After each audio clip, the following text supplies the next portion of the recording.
Last lecture में हम लोग देख चुके हैं electric field distance due to uniformly charge rod. आज हम लोग पढ़ेंगे electric field distance due to uniformly charge circular arc. Means एक सर्कुलर आर्क है जिसका चार्ज डेंसिटी दिया हुआ है लैम्डा कूलम पर मीटर। ये लैम्डा कूलम पर मीटर दिया हुआ है, ये पॉजिटिवली चार्ज है सर्कुलर आर्क। इसका रेडियस है आर, ये रेडियस दिया हुआ है आर, और ये हो गया सेंटर सी। ये रेडियस आर है और जो एंड है दोनों वो सेंटर पे फाई एंगल बना रहा है। ये जो एंगल है वो है फाई।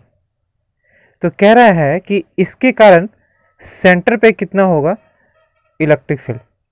ठीक है, तो ये यूनिफॉर्मली डिस्ट्रीब्यूटेड चार्ज है, तो इसके लिए हम लोग को पहले एलिमेंट कट करना पड़ेगा। तो ये हो गया तुम्हारा, ये मिडिल हो गया और इधर हो गया तुम्हारा 5/2 और ये भी 5/2। ठीक है, टोटल एंगल जब 5 है तो इधर वाला भी 5/2, इधर वाला भी 5/2। तो किसी एक जगह पे हम लोग एलिमेंट को कट कर लेते हैं। इस एलिमेंट को यहाँ पे कट कर लिए और इसकी वजह से जो इलेक्ट्रिक फील्ड होगा अब सेंटर पे वो निकालते हैं पहले। ठीक है, यहाँ पे तो थीटा एंगल पे, इस ये थीटा एंगल पे हम लोग एक एलिमेंट कट करते हैं जिसका जो थिकनेस है वो थिकनेस जो एंगल बना रहा है डी थीटा थिकनेस का, और ये रेडियस आर ऑलरेडी दिया हुआ है। तो यहाँ से यहाँ तक का डिस्टेंस आर है और ये डी थीटा है, और इसका थिकनेस अगर मान लेते हैं हम लोग डी एक्स, तो D X equal to R D theta हो जाएगा, है ना, आर डी थीटा हो जाएगा। तो इस जो पॉइंट चार्ज है, ये पॉइंट चार्ज जो एलिमेंट कट किए हैं उसके कारण जो इलेक्ट्रिक फील्ड होगा वो इस डायरेक्शन में होगा, है ना। ये हो गया DE, और ये एंगल जब थीटा बना रहा था तो ये भी एंगल थीटा है, तो इस डायरेक्शन में हो जाएगा DE cos थीटा, और इस डायरेक्शन में हो जाएगा DE sin थीटा। ठीक है, तो इस डायरेक्शन में हो गया DE cos थीटा, इस डायरेक्शन में हो गया DE sin थीटा। तो अब हम लोग पहले इलेक्ट्रिक फील्ड निकाल लेंगे इस पॉइंट चार्ज के कारण सी पॉइंट पे। पॉइंट चार्ज के कारण पहले इलेक्ट्रिक फील्ड निकालते हैं। तो देखो, ये जो इस डायरेक्शन में जो साइन थीटा आया है वो जितना पार्ट इधर है 5/2 एंगल, उतना ही इधर भी है 5/2। तो इसकी वजह से जो इलेक्ट्रिक फील्ड होगा वो इधर होगा। तो इसका इस डायरेक्शन में जो इलेक्ट्रिक फील्ड, अगर इधर कंपोनेंट लेते हैं हम लोग, इसके कारण जो इलेक्ट्रिक फील्ड होता है इस डायरेक्शन में होता है, तो इसका जो साइन कंपोनेंट आता है वो कैंसिल हो जाता। तो साइन कंपोनेंट इसका और इसका, ये दोनों अपोजिट डायरेक्शन में है, तो दोनों का साइन कंपोनेंट कैंसिल हो जाएगा, सिर्फ कॉस कंपोनेंट बचेगा यहाँ पे। तो कॉस कंपोनेंट वाला ही सिर्फ इलेक्ट्रिक फील्ड निकालेंगे, वो पता चल जाएगा कि टोटल इलेक्ट्रिक फील्ड कितना है। तो इसके लिए पहले हम लोग को इस एलिमेंट पे चार्ज देखना पड़ेगा कि चार्ज कितना है। तो मान लेते हैं let charge on element is dq charge है, और dq का वैल्यू हो जाएगा लैम्डा इंटू dx, है ना। ये लीनियर चार्ज डेंसिटी है लैम्डा कूलम पर मीटर, तो लैम्डा इंटू dx हो जाएगा। तो dq is equal to lambda और dx का वैल्यू आर डी थीटा, तो ये लिखेंगे आर डी थीटा। ठीक है, तो अब यहाँ से इलेक्ट्रिक फील्ड पहले इस पॉइंट चार्ज के कारण निकालेंगे और उसको इंटीग्रेट कर देंगे तो पूरे आर के कारण पता चल जाएगा कि कितना है। तो electric field due to elemental point charge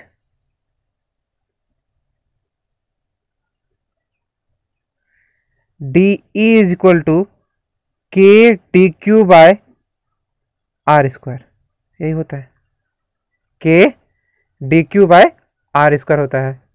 ठीक है, तो के और डी क्यू की जगह पे R D theta, lambda R D theta जो लिखा हुआ है, जो वैल्यू आया है lambda R D theta by R square, R R cancel हो गया, तो इलेक्ट्रिक फील्ड जो पॉइंट चार्ज के कारण निकल गया है वो K lambda by R D theta. अब इसको हम लोग इंटीग्रेट कर देंगे, क्या है इलेक्ट्रिक फील्ड अब निकालेंगे, electric field due to circular arc, circular arc ये है तुम्हारा E is equal to integration of D E और integration of K lambda by R D theta हो जाएगा, डी का वैल्यू ये है। लेकिन एक बात अभी यहाँ पे हो गया, कॉस थीटा भी होगा। अभी जस्ट हम बताए थे कि कॉस थीटा वाला ही कंपोनेंट सिर्फ लेंगे, डी तो इस डायरेक्शन में आया ना, पर हम लोग इसका साइन कंपोनेंट और कॉस कंपोनेंट दोनों आ गया, पर कॉस कंपोनेंट वाला ही सिर्फ होगा, क्योंकि अभी जस्ट हम बताए कि इधर वाला जो इलेक्ट्रिक फील्ड इस डायरेक्शन में आएगा और इस साइड वाला का डायरेक्शन इधर कहीं आएगा, और इसका जो साइन कंपोनेंट इधर आ जाएगा और इसका साइन कंपोनेंट इधर चला जाएगा, और कॉस कंपोनेंट सिर्फ यहाँ पे बचेगा। तो दोनों का कॉस कंपोनेंट ऐड हो जाएगा, तो वो लिमिट में चला जाएगा वैल्यू, पर साइन कंपोनेंट वाला जो कैंसिल हो जाता है, इसलिए साइन कंपोनेंट वाला नहीं ले रहे हैं, सिर्फ कॉस कंपोनेंट वाला ले रहे हैं, इसीलिए यहाँ पे कॉस थीटा भी होगा। तो ये हो गया, कांस्टेंट टर्म बाहर आ गया, integration of cos theta D theta, ये वैल्यू हो गया तुम्हारा इसका। और लिमिट यहाँ से लेंगे तो लिमिट अगर लेंगे तो लिमिट का वैल्यू यहाँ से वैल्यू हो जाएगा -5/2 से +5/2 तक, ये यहाँ पे -5/2 हो गया। जब ये थीटा इधर लिए हुए हैं तो इधर अगर आते हैं लेफ्ट साइड तो माइनस में बढ़ेंगे और इधर बढ़ेंगे तो प्लस में बढ़ेंगे, है ना। तो -5/2 से +5/2 तक ये वैल्यू हो गया तुम्हारा। और अब इसको इंटीग्रेट कर देंगे तो ये हो गया के लैम्डा बाय आर, और कॉस थीटा का इंटीग्रेशन होता है साइन थीटा, -5/2 से 5/2 तक। तो E is equal to K lambda by R और साइन 5/2 माइनस साइन -5/2, तो sine minus theta minus sine theta होता है, तो यहाँ से भी एक माइनस बाहर आ जाएगा तो प्लस हो जाएगा, तो ये दोनों ऐड हो जाएगा। तो E is equal to 2k lambda by R, दोनों ऐड हो जाएगा तो 2 बाहर इधर लिख दिए, साइन 5/2 ये हो जाएगा तुम्हारा। और अगर इसमें ये जो वैल्यू है लैम्डा दिया हुआ था यहाँ पे चार्ज, लीनियर चार्ज डेंसिटी, तो लीनियर चार्ज डेंसिटी की जगह पे अगर चार्ज दिया होता, इस जगह पे चार्ज दिया होता, लैम्डा नहीं देकर चार्ज देता, तो देखो क्या होता चार्ज, ये मान लो कि ये दिया हुआ है यहाँ पे और ये तुम्हारा Q दिया हुआ है, ये Q कूलम, तो Q कूलम दिया हुआ है और सेम कॉन्सेप्ट से बनाते, बस वहाँ पे जो लीनियर चार्ज डेंसिटी दिया हुआ है लैम्डा दिया हुआ था, मतलब लैम्डा बाय टोटल लेंथ, ये L, Q by total length L वही हो जाएगा लैम्डा, मतलब lambda is equal to Q by L होता है ना, चार्ज पर यूनिट लेंथ, ये लेंथ है पूरा तुम्हारा L, और L का वैल्यू ये पूरा फाई था, तो और रेडियस R है, तो L equal to phi R है ना, फाई इंटू R। तो यहाँ से Q का वैल्यू हो जाएगा, अगर हम लोग इस टर्म में रखना चाहते हैं, Q के टर्म में आंसर चाहिए, तो Q का वैल्यू हो जाएगा लैम्डा L, और Q का वैल्यू हो गया, Q का वैल्यू यहाँ पे पुट करना है, लैम्डा का वैल्यू यहाँ पे पुट करना है, तो लैम्डा का वैल्यू निकाल लो, lambda is equal to Q by L का वैल्यू हो जाएगा फाई R, ठीक है, ये हो जाएगा तुम्हारा। और अब E का वैल्यू अगर निकालना चाहेंगे यहाँ पे, तो लैम्डा की जगह पे ये 2k Q bye phi R, और एक R ऑलरेडी है, तो phi into R square sine 5/2, ये हो गया तुम्हारा आंसर। ये भी आंसर सही है। अगर क्यू दिया हुआ है तो ये रखेंगे, और क्यू की जगह अगर लैम्डा वहाँ पे दिया हुआ है तो लैम्डा रखेंगे। तो इसी कॉन्सेप्ट से हम लोग सर्कुलर आर्क का जैसे निकालें वैसे ही सर्कल का भी निकालते हैं। तो अगर कह रहा है कि वहाँ पे सर्कल का निकालने के लिए electric field distance due to uniformly charge ring, एक तरह से सर्कल का मतलब ये हो गया। तो देखो electric field strength due to uniformly charge ring, तो ये हो गया तुम्हारा सर्कल एक तरह से। तो फाई का वैल्यू यहाँ पे 2 पाई हो जाएगा, है ना। तो फाई की जगह पे बस 2 पाई वैल्यू रख देना है। जो यहाँ पे वैल्यू आया है 2k lambda by R sign 5/2, तो फाई की जगह पे आर वैल्यू पुट कर देंगे, सॉरी 2 पाई पुट कर देंगे। तो यहाँ पे हो गया तुम्हारा E is equal to 2k lambda by R sine 2 pi by 2, 2 cancel हो जाएगा, तो साइन पाई का वैल्यू 0 हो जाएगा। तो E इज इक्वल टू 0। ठीक है, ये मतलब हो गया रिंग है, इस तरह का रिंग है। तो देखो प्रैक्टिकली भी देखेंगे तो 0 आ जाएगा। तो ये रिंग में क्या है कि चारों तरफ से इलेक्ट्रिक फील्ड, ये पॉजिटिव चार्ज है, ये पॉजिटिव चार्ज है। तो क्या करेगा, यहाँ से जो जनरेट होगा इलेक्ट्रिक फील्ड सेंटर पे, एट द सेंटर कह सकते हैं, रिंग एट द सेंटर।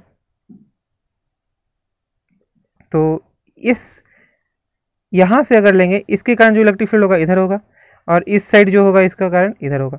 तो सारा एक दूसरे को कैंसिल कर देता है, सब एक दूसरे को कैंसिल कर देगा। तो इसके कारण क्या होता है कि इलेक्ट्रिक फील्ड 0 हो जाता है ना। तो कह सकते हैं कि electric field at the centre is 0। तो लिखेंगे यहाँ पे, नोट करके लिख सकते हो, whenever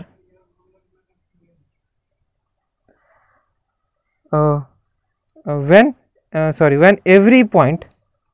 every equal point charges are placed at the vertices of a rectangular polygon, rectangular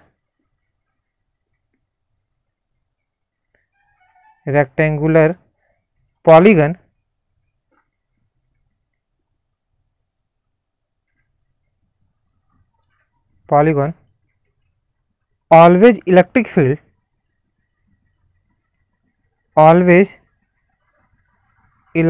field at the center will be 0। क्या हो जाएगा, 0 हो जाएगा। ठीक है, तो इस तरह का आप कोई भी कंपोनेंट अगर लेंगे, जैसे ये भी, जैसे सर्कल है, ये भी इन्फिनिटी नंबर ऑफ वर्टिसेस हो जाएगा। यहाँ पर इन्फिनिटी नंबर ऑफ वर्टिसेस मतलब पॉलीगन में अगर बहुत ज़्यादा रहेगा तो वो लगभग सर्कल के जैसा हो जाएगा। ठीक है, बहुत ज़्यादा अगर उसमें पॉलीगन है, वो बहुत ज़्यादा साइड्स है, तो वो सर्कल के जैसा बिहेव करेगा। अगर ये स्क्वायर की बात करते हैं, मान लो ये स्क्वायर है जो इस तरह का सर्कल बना हुआ है,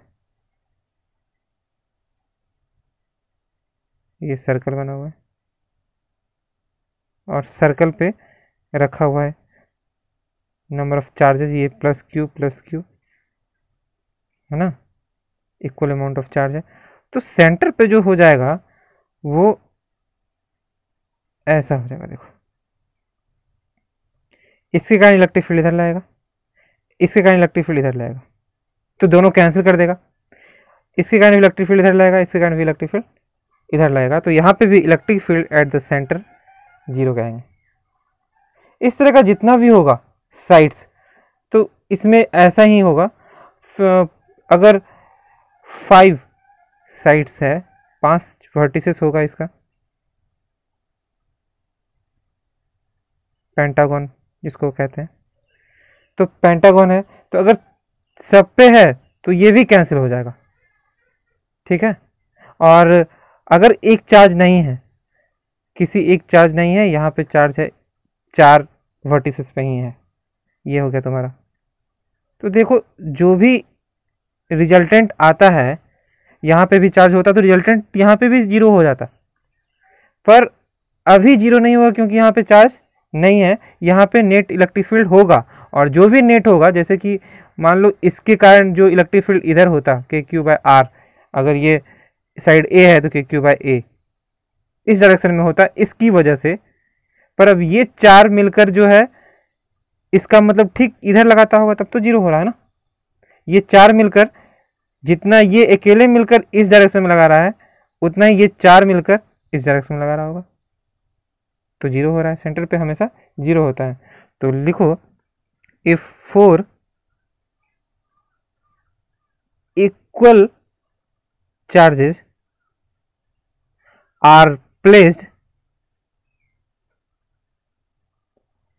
at 4 vertices of this rectangular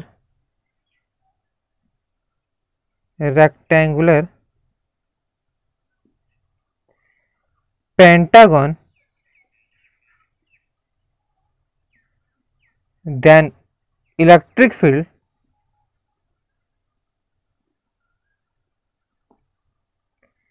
at center will be given by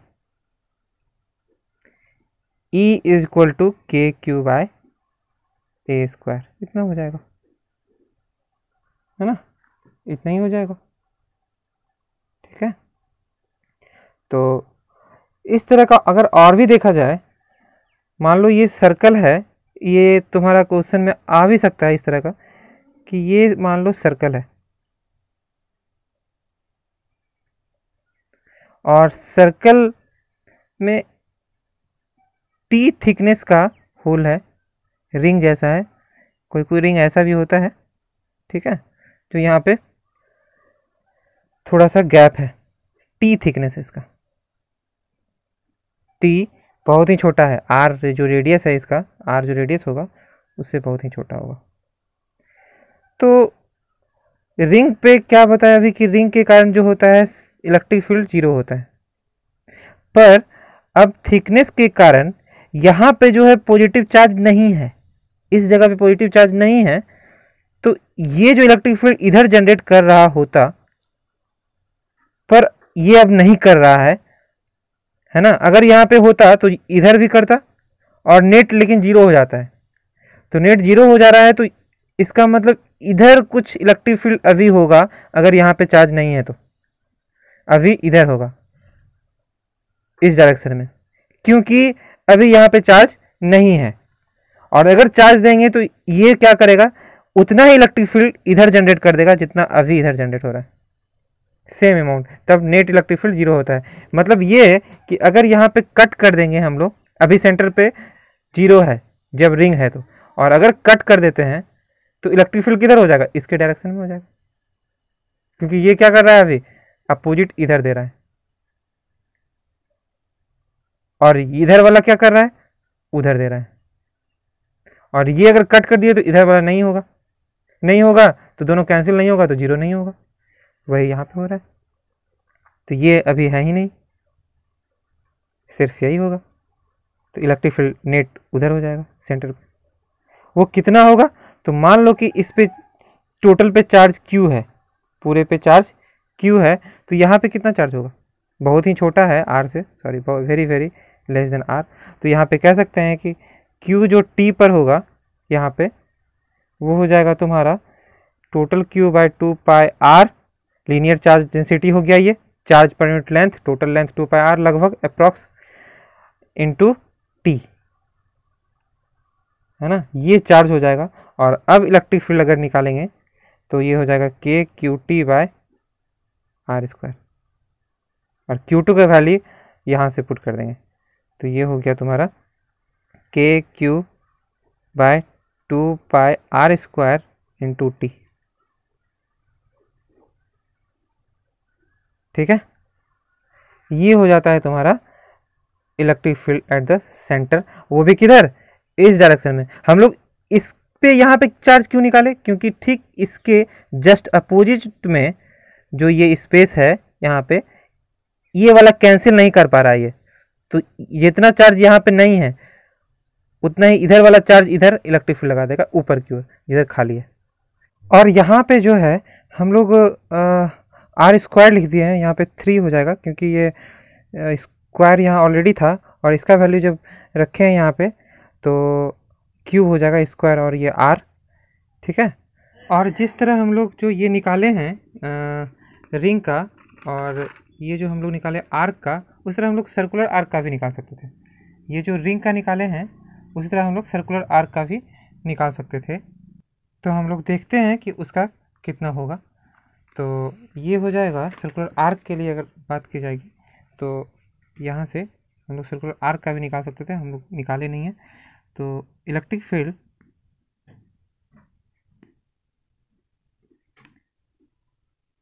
strength due to semi circular arc,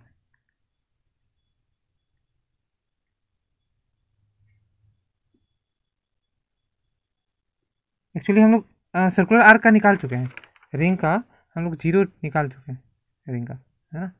हम लोग सेमी सर्कुलर आर्क के लिए, तो सेमी सर्कुलर आर्क के लिए जो यहाँ से निकालेंगे तो ये हो जाएगा E is equal to, formula था 2k lambda by r sine 5/2, 2k lambda by r sine 5/2।